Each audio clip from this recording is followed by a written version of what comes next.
YouTube നോക്കി കറി ഉണ്ടാക്കാൻ ഞാൻ ഷെഫൊന്നല്ല. എന്റെ അമ്മ എന്നെ എങ്ങനെ കറി ഉണ്ടാക്കാൻ പഠിപ്പിച്ചു അതുപോലെ ഞാൻ നിങ്ങൾക്കും കറി ഉണ്ടാക്കി തരണേ. അതൊക്കെ നിങ്ങൾ കണ്ടറിഞ്ഞൊന്ന് അഡ്ജസ്റ്റ് ചെയ്ത് ചെയ്യണം. അമ്മമാര് കഷ്ടപ്പെട്ട് ഓരോന്ന് ഉണ്ടാക്കി തരുമ്പോൾ നിങ്ങൾക്ക് പിസ്സയുടെയും ബർഗറിന്റെയും ടേസ്റ്റ് ഒക്കെ പറ്റുള്ളൂ അല്ലെ?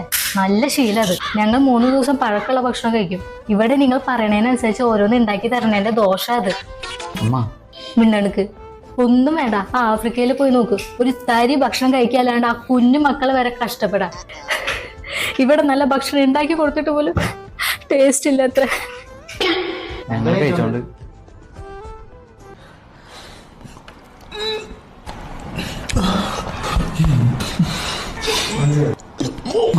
ആന്റി, പട്ടിക്ക് ഭക്ഷണം കൊടുത്തില്ലെന്ന്?